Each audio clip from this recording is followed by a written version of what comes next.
بسم اللہ الرحمن الرحیم۔ السلام علیکم۔ حضرت بابا فریدالدین گنج شکر رحمۃ اللہ علیہ اسرار الاولیاء میں ایک زندہ دار صالح متقی اور مقرب بارگاہ الہی نوجوان کے متعلق فرماتے ہیں کہ وہ ساری زندگی اللہ کی یاد اور اس کے خوف میں روتا رہا۔ بظاہر اس کی حالت ایک خشک چھڑی کی مانند ہوگی، اس کی حالت اس حد تک خراب ہوگی کہ وہ دیکھے جانے کے قابل بھی نہ رہا، لیکن اس کی زندگی کا ہر لمحہ یاد الہی میں بسر ہوتا۔ وہ صبح و شام اٹھتے بیٹھتے روتا رہا، اور جب شام کو اپنے حجرے میں ہوتا تو اپنے گلے میں چھت سے لٹکی ہوئی رسی کا پھندا ڈال کر محو عبادت و گریہ رہتا۔ جب وہ سجدے میں جاتا تو رو رو کر عرض کرتا، یا باری تعالیٰ تو مجھے معاف فرما دے، کیونکہ میرے اتنے زیادہ گناہ ہیں کہ تو نے اگر ان کا حساب لے لیا تو میں مخلوق کو منہ دکھانے کے قابل بھی نہیں رہوں گا۔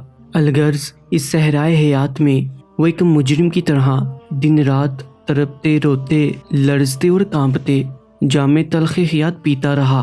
بظاہر جب اس کا سفر زیست انجام سے ہمکنار ہونے لگا تو اس نے اپنی والدہ کو بصد عزت و احترام کہا، امی جان میرا وقت نزاع قریب آ گیا ہے، اب آپ سے جدائی کا وقت قریب آن پہنچا، لیکن ایسے میں آپ سے 3 درخواستیں کروں گا، اب وعدہ کریں کہ آپ ان کو پورا کریں گی۔ وہ درویش صفت اور رشک و ملائک نوجوان عرض کرنے لگا، امی جان میں بہت گناہ گار ہوں، ساری زندگی اللہ کی اطاعت اور بندگی سے بھاگا رہا ہوں، لہٰذا میری 3 درخواستیں ہیں۔ پہلی، جب میں مرنے لگوں تو میرے ساتھ پہلا سلوک یہ کرنا کہ میرے گلے میں رسی ڈال کر میرے گھر کے چاروں طرف گھمانا اور زمین پر گھسیٹتے ہوئے کہنا کہ یہ وہ شخص ہے جو اللہ کی بندگی سے بھاگا جا رہا تھا، لوگوں دیکھ لو، ایسے نافرمان باغیوں کا حشر اسی طرح ہوتا ہے۔ دوسری، امی جان میرا جنازہ رات کے وقت اٹھانا تاکہ میرے گناہوں کا پردہ بھی رہے اور دیکھنے والے یہ نہ کہیں کہ اب دیکھیے اس کے ساتھ کیا حشر ہوتا ہے۔